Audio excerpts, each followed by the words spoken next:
તો આ તરફ અમદાવાદમાં વરસાદ બાદ રસ્તાઓની ખસ્તા હાલત જોવા મળી છે। નિકોલ સરદાર મોલ પાસે ખાડાઓનું સામ્રાજ્ય જોવા મળ્યું છે, જેના દ્રશ્યો આપ જુઓ। થોડા દિવસો અગાઉ બનાવેલ રોડ ધોવાઈ ગયો છે। સરદાર મોલ પાસે એક તરફનો આખો માર્ગ વિસ્માર હાલતમાં છે। દૂર દૂર સુધી જ્યાં તમે જોશો ત્યાં તમને ખાડા જ ખાડા દેખાશે। પ્રથમ વરસાદમાં જ રોડ ધોવાતા અનેક સવાલો ઉભા થયા છે। પ્રજાના ટેક્સના પૈસા વેડફાતા લોકોમાં પણ ભારે આક્રોશ છે। વધુ માહિતી સાથે સંવાદદાતા આયુષી યાજ્ઞિક આપણી સાથે લાઈવ જોડાયા છે। આયુષી, વરસાદ વરસે અને રોડની જે હાલત થાય છે તેનાથી લોકો ભારે મુશ્કેલીમાં મુકાતા હોય છે। આ જ પરિસ્થિતિ સર્જાઈ, શું વધુ માહિતી?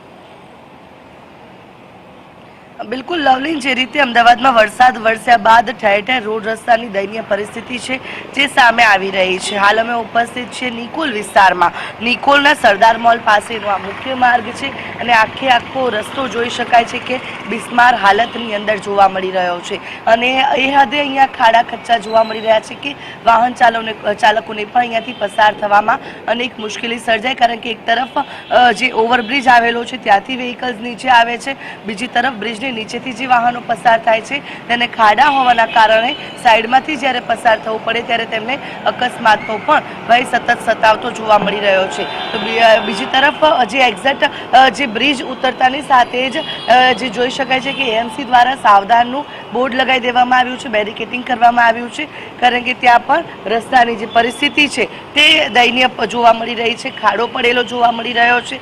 અહીંયા માત્ર 100 મીટરના અંતરમાં જ ગણે પણ ગણાય નહીં એટલા બધા ખાડા જે છે તે આ મુખ્ય માર્ગ પર જોવા મળી રહ્યા છે અને આ જ ખાડા ખચ્ચાના કારણે વાહન ચાલકો અને રાહદારીઓ અહીંયાથી અવર જવર કરવામાં અનેક મુશ્કેલીનો સામનો કરી રહ્યા છે।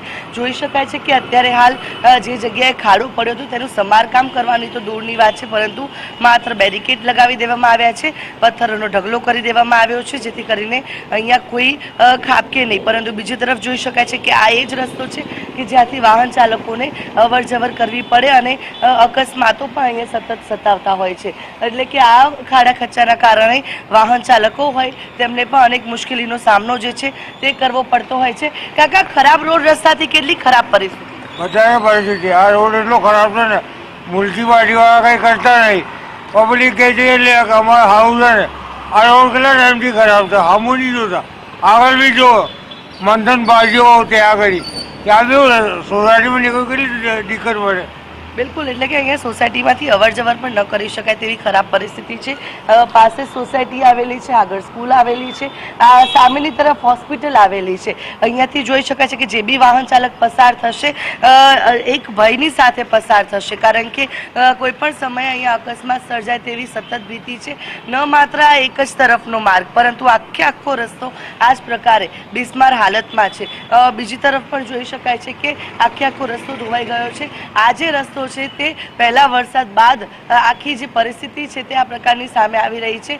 નવો બનાવેલો રસ્તો છે છતાં પણ આટલી દયનીય પરિસ્થિતિ આ રોડ રસ્તાની જોવા મળી રહી છે। ત્યારે અમદાવાદ મ્યુનિસિપલ કોર્પોરેશનની કામગીરી ઉપર પણ સવાલ ઉઠી રહ્યા છે કે એવા તો કેવા રસ્તા બનાવવામાં આવે છે કે આ પ્રકારે વરસાદ બાદ તરત જ ધોવાઈ જતા હોય તેવી સ્થિતિ સર્જાય છે અને જે રીતે કોન્ટ્રાક્ટરો કે જેને આ રસ્તા બનાવવાનું કામ આપવામાં આવ્યું છે તેમના દ્વારા કેમ યોગ્ય કામગીરી નથી કરવામાં આવી રહી તેવા પણ સવાલો ઉઠી રહ્યા છે। લવલી, બિલકુલ આયુષી, આભાર સમગ્ર માહિતી સાથે જોડાવા બદલ। તો આ દ્રશ્યો જુઓ અને રસ્તાની હાલત કેવા પ્રકારની છે, લોકોએ ભારે આક્રોશ વ્યક્ત કર્યો।